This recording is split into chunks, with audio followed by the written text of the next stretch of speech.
Ya, dua putra Presiden Jokowi, Gibran dan Kaisang, dilaporkan ke Komisi Pemberantasan Korupsi. Pelaporan ini menyangkut rekam jejak sebuah perusahaan yang dimiliki oleh keduanya. Apa saja alasan dibalik pelaporan ini? Benarkah ada unsur politis dalam pelaporannya? Kami segera bahas. Ada sang pelapor yang juga merupakan dosen di Universitas Negeri Jakarta, juga analis politik yang biasa hadir juga untuk Sapa Indonesia Pagi. Ubedillah Badrun hadir, dan juga ada Ketua DPP PD Perjuangan, Nusirwan, dan juga pakar hukum pidana sekaligus mantan hakim, Kang Asep Iwan Iriawan. Kang Asep, selamat pagi. Mas Nus, selamat pagi. Mas Ubed, selamat pagi. Selamat pagi, Mas Ya, Bayu. senang ketemu semua. Ini saya harus bilang kan, saya benar kan kalau bilang ini teman-teman lamanya Sapa Indonesia Pagi nih, ketemunya masih di Zoom terus. Terima kasih, kita ngobrol santai. Mas Ubed, 1-2 hari ini setelah Anda melaporkan Gibran dan Kaisang ke KPK, banyak yang bilang ini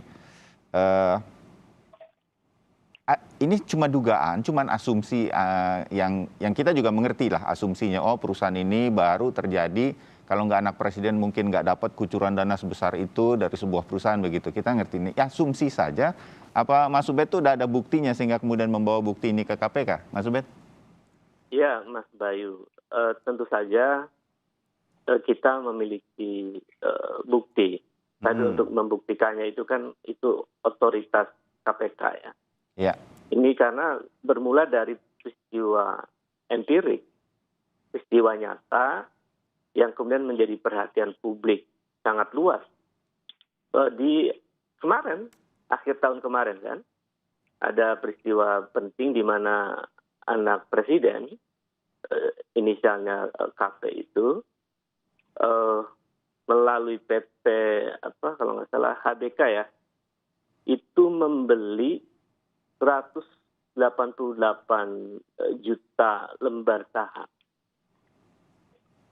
yang dia beli secara ini di Bursa Efek, jadi semua orang tahu ya kan, dengan nilai 92,24 miliar itu. Itu juga banyak dipertanyakan oleh banyak ilmuwan ya, oleh akademisi, termasuk pengamat politik yang lain, bukan hanya saya, seperti Ray Rangkuti dan lain-lain. Itu mempertanyakan, itu mestinya ada menjelaskan tuh dari mana, karena kan Kaisang betapapun adalah anak presiden. Dia bukan anaknya Ubedillah Badrun, dia bukan anaknya Mas Bayu, yang bukan pejabat publik, kan itu. Karena itu sudah menjadi pertanyaan publik, kecuali tidak ada pertanyaan. Nah, kami kemudian melihat, oh dahsyat ya, anak muda, perusahaannya juga belum lama berdiri, tapi mampu dengan cepat membeli saham dengan cukup fantastis bagi anak muda seusia Kaisang, dengan angka 92,2 miliar itu. Lalu kita cek, dari mana ya pemodalannya begitu kan? Kemudian kita ternyata menemukan data, ini kalau nggak salah di 28 November tahun 2020, yaitu ada suntikan dana, ya, angkanya sekitar 2 juta dolar ya, atau kalau dirupiahkan itu 28,3 miliar. Itu dari sebuah perusahaan Ventura atau firma Ventura ya, inisialnya AJWC itu. Nah, itu dipimpin oleh CTJ. Nah, CTJ ini penggalang dana investasi dari grup PTSM. Nah, PTSM ini ada 3 perkara soal pembakaran hutan yang menurut saya merusak lingkungan ya, dan merugikan banyak orang. Makanya Kementerian KLH menuntut anak perusahaan dari PTSM ini, nilainya fantastis, tuntutannya sekitar 7,9 triliun. Tapi kan kemudian ada putusan yang tanda tanya juga ya, Mas Bayu, yang kemudian akhirnya hanya membayar 78,5 miliar. Oke. Itu pertanyaan-pertanyaan yang ya kan kita basisnya data empirik. Nah, sebelum dikasih suntikan dana 2 juta dolar itu atau 28,3 miliar, ternyata sebelumnya ada suntikan dana juga, Mas, di bulan Agustus 2019. itu lebih besar ya, 5 juta dolar misalnya. Ya, atau sekitar 71 miliar. Nah, pertanyaannya ini sepertinya kita perlu melihat ini persoalan yang menjadi pertanyaan publik. Oke, tapi PT SM sebagai induk organisasi perusahaan ini punya masalah hukum dengan kebakaran hutan sedang berlangsung, mungkin kasusnya masih terus terjadi begitu. Anak usahanya kan bisa saja berbeda usaha dan tidak tersangkut paut dengan PT SM-nya sendiri, karena ini memang banyak saya rasa perusahaan-perusahaan besar sekarang industrinya apa atau mereka bergerak di bidang apa, tapi sekarang terus mencari startup untuk diberikan investasi begitu, kan hal yang wajar juga. Jadi belum tentu berkaitan betul-betul. Nah, itu yang kita pengen tahu, memang betul-betul ada kaitannya sehingga dengan demikian ini kemudian dilaporkan atau menjadi dugaan ini kemudian dilaporkan, Mas Ubed? Ya, ya kami tentu saja melihat dokumen-dokumen resmi yang kami peroleh datanya. Ternyata perusahaan dari dua anak presiden ini, ada perusahaan yang dibuat tahun 2019 di bulan Januari, itu yang didirikan tidak hanya berdua, tapi juga ada yang lain, diantaranya AP. Nah, AP ini anak petinggi Sinarmas. Ya, kan ini sudah menjadi konsumsi publik dan media sudah menyebutkannya ya. PTSM itu petingginya punya anak, nah, namanya AP. Nah, AP ini membentuk perusahaan di mana perusahaan itu bersama dua anak presiden. Itu di Januari 2019. Jadi apa kaitan-kaitannya? Ya, kita melihat sepertinya ini ada tanda tanya besar. Bagaimana dana-dana sebesar itu disuntikan ke perusahaan yang di mana itu ada anak presiden. Dan ada anak petinggi Sinarmas misalnya. Itu kan maaf saya sebutkan ya Mas Bayu, karena ini sudah menjadi konsumsi publik dan punya hak jawab ya. Dan sebenarnya kasus-kasus pembakaran hutan itu tidak hanya satu perusahaan, anak perusahaan, tapi juga ada anak perusahaan lain. Itu ditetapkan sebagai tersangka pembakaran hutan juga di Sumatera Selatan. Terbayang, Mas Ubed. Komisaris dari perusahaan yang bermasalah itu adalah ya bagian dari PTSM juga, anak perusahaan PTSM, karena dia juga direktur dari sebuah perusahaan BSF, yaitu ada anak perusahaan dari PTSM. Oke, ya, dan terbayang. kasus ini tidak jelas kelanjutannya. Ya. Itu selain yang kasus yang tadi ya, jadi 7 triliun kurang lebih sampai jadi 8 miliar itu. Oke, terbayang Mas Ubed apa yang kemudian menjadi jalan pikir Anda untuk kemudian menyampaikan ini ke KPK kemudian begitu. Saya bukan orang hukum, ada Kang Asep di sini. Kang Asep, kalau hal semacam ini, saya menyebutnya apa ya? Kita mengerti apa yang disampaikan Mas Ubaidillah Badrun itu mungkin ini ada kaitannya begini gitu. Apakah ini cukup kuat untuk kemudian dilaporkan? Dan apakah sudah pas ini dilaporkan ke KPK? Hal semacam itu, Kang Asep, kita boleh tahu analisa Anda? Ya, yang pertama, tindak pidana itu karena laporan, pengaduan, tertangkap tangan. Kalau lapor ke KPK karena laporan. Di KPK ada DUMA. Nah, sekali lagi, setiap orang punya hak melaporkan, siapapun punya hak melaporkan. Dan saya bersyukur yang dilaporkan juga tadi kata siap diperiksa. Kita bersyukur. Nah, itu yang pertama. Jadi sekali lagi, laporan ini nanti kan apakah data-data yang disampaikan oleh pelapor ya memenuhi persyaratan alat bukti enggak? Karena alat bukti itu harus sah. Kan disebut di 183 KUHP alat bukti yang sah, yaitu surat, ya saksi dulu, keterangan ahli, surat, petunjuk, keterangan terdakwa. Jadi materinya itu. Nah sekarang kalau dilaporkan oleh Kang Ubed, ya misalkan tadi bla bla bla, nah kita mengenal ya lembaga pembiayaan itu kan ada leasing, factoring, ya kartu kredit, ya lembaga pembiayaan, modal ventura. Semua kegiatan-kegiatan itu dalam lembaga pembiayaan dikawasi oleh OJK. Nah, apalagi listingnya dibuka di pasar modal, itu terbuka. Jejak digital itu pasti tercatat. Ya. Nah, jadi gampang melihat alat buktinya.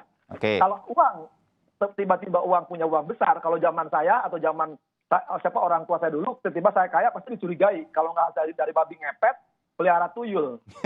Nah, kalau orang sekarang kaya kan bisa dari selebgram, YouTuber, apapun ya kita kan nggak tahu. Anak-anak kaya kan sekarang banyak sultan-sultan yang kaya-kaya yang tidak tahu. Tapi kita kan bisa paham teknologi canggih.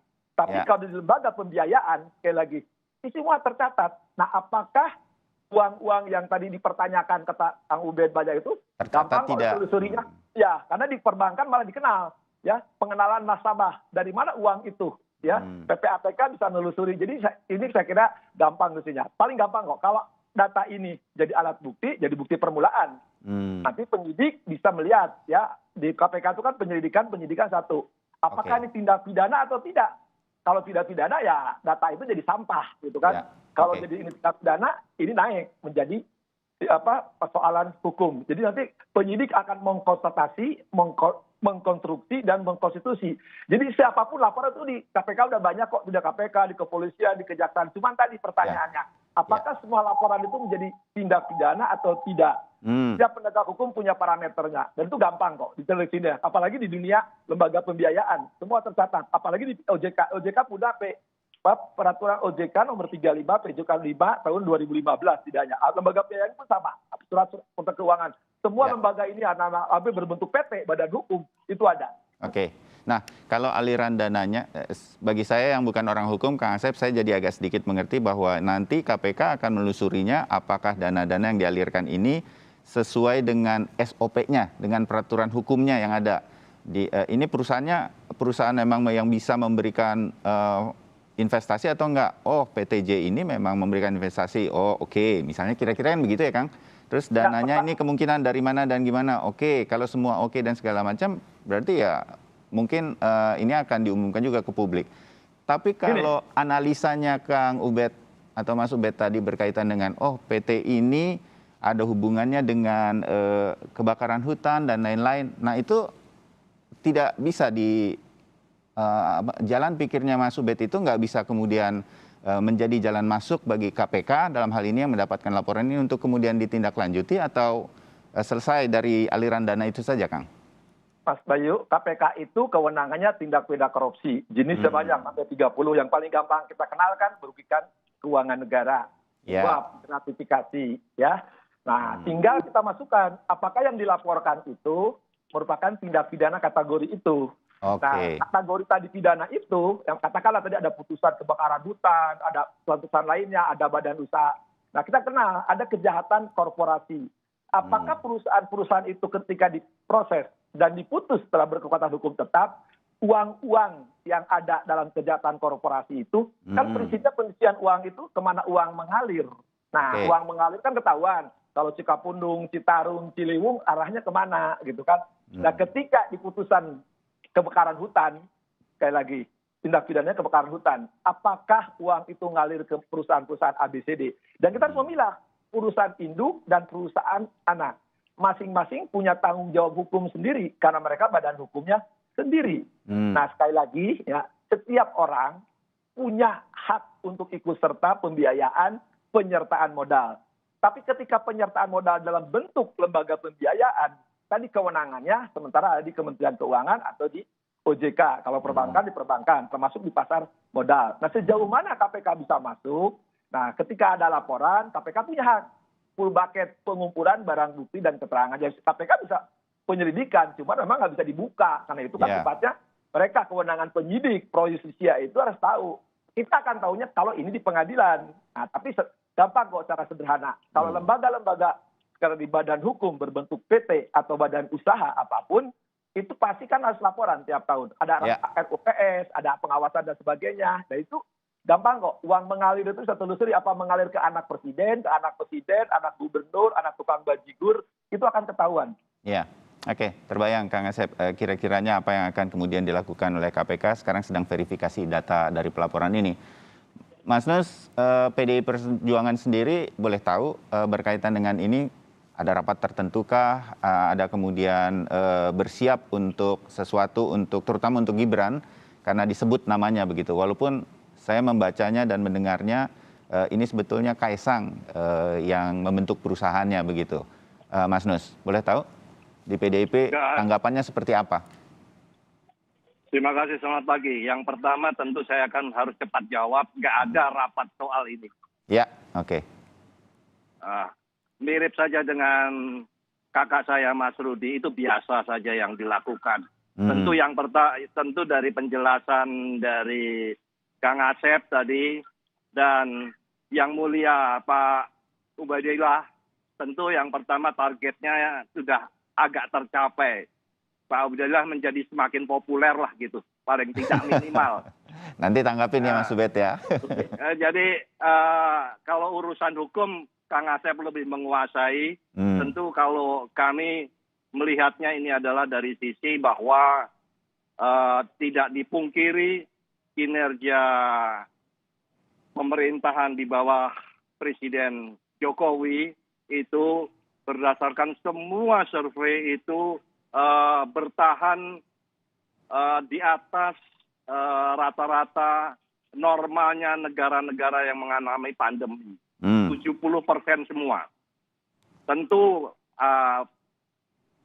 putranya yang sekarang ini dijadikan pembahasan, juga Mas Gibran sekarang memimpin kota Solo. Kita sudah lihat semuanya baik-baik saja dan mampu melakukan kepemimpinan di kota Madya Solo. Ya. Itu semua tentunya tidak diharapkan oleh Pak Ubaidillah dan semua teman-teman dan rekan-rekan kita yang lain begitu ya. Ini bagaimana nyetop pemerintahannya juga susah, membuat gaduh juga sulit, ternyata tetap bisa kerja, penilaian rakyat begitu bagus, maka ya kita carilah apa yang kira-kira mungkin untuk mendegradasi keberhasilan kerja. Jadi Dan lebih politis menurut Mas Nus ini ya? Yang mengatakan politis itu Anda lah ya, tapi saya nanti kalau mengatakan politis terlalu kencang begitu, nggak apa-apa. Tapi kalau kita juga tahu bahwa kondisi ini tentu tidak bisa terlepas sendirian Kang Ubed begitu saja. Tentu tidak, tapi minimal Kang Ubed sebagai representasi ya saya ucapkan selamat tahun baru, tahun 2022 dan mampu untuk mempopulerkan diri itu yang pertama.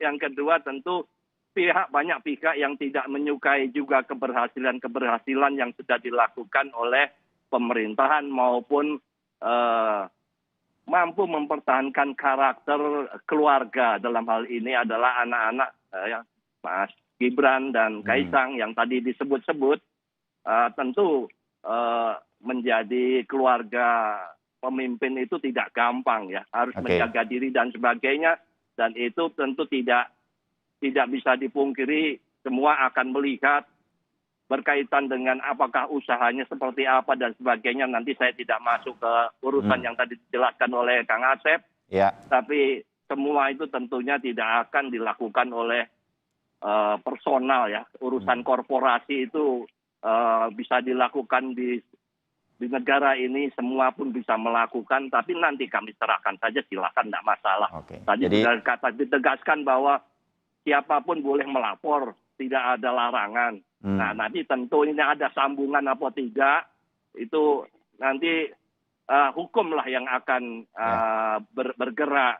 Hanya yang menjadi poin yang penting bahwa tentu ini ada maksud-maksud yang diharapkan bisa berpengaruh terhadap penilaian publik atas pemerintahan maupun siapa yang memimpin. Dan tentu tidak terlepas dari partainya yang mana nih. Nah ini, maka kalau saya melihat ini pasti tujuannya tentu di samping Pak Jokowi, tentu ya partainya Pak Jokowi dan putranya ini kan semua di PDI Perjuangan. Jadi kan maksudnya kurang lebih, tapi sayang dua-duanya penilaiannya tetap kita berada di paling atas. Jadi apapun penggoyangan dan apapun yang dilakukan itu kita tetap pada koridor untuk menjaga performance untuk tetap baik, kita sesuai dengan aturan. Kita tidak pernah punya pikiran untuk melakukan hal-hal yang negatif. Nah, tapi dipersilahkan saja seperti yang disampaikan tadi, hak setiap orang untuk melaporkan. Oke, ya. Jadi PDI Perjuangan, Mas Nus, melihat saja, memantau saja sesuai dengan koridor hukum. Sekarang sudah di KPK, itu saja. Tidak ada hal-hal khusus yang disiapkan. Hanya harus siap-siap saja bahwa kalau apabila ini penggulirannya hanya sebuah langkah-langkah yang sifatnya mengada-ada, siap-siap saja tentunya boleh dong. Kalau boleh melaporkan tentu kita juga itu sebuah pencemaran nama baik yang Oke. hak setiap warga negara apabila dirasa itu mengganggu atau membuat kredibilitas pribadi tidak nyaman. Itu hak tiap orang pula, sama dengan hak untuk orang lain melapor. Kira-kira gitu kan, Kang Asep? Kalau misalnya satu pihak boleh melapor, tapi orang yang lain pun juga punya hak untuk mempertahankan diri dan menjaga kredibilitasnya. Oke, baik, dimengerti Mas Nus. Mas Ubaid nanti tanggapi ya, bahwa ini mencari popularitas saja dan ada, saya menyebutnya apa nih, ada unsur untuk melihat, mengganggu sedikit, menggoyang sedikit apa yang sudah dicapai oleh pemerintah sekarang.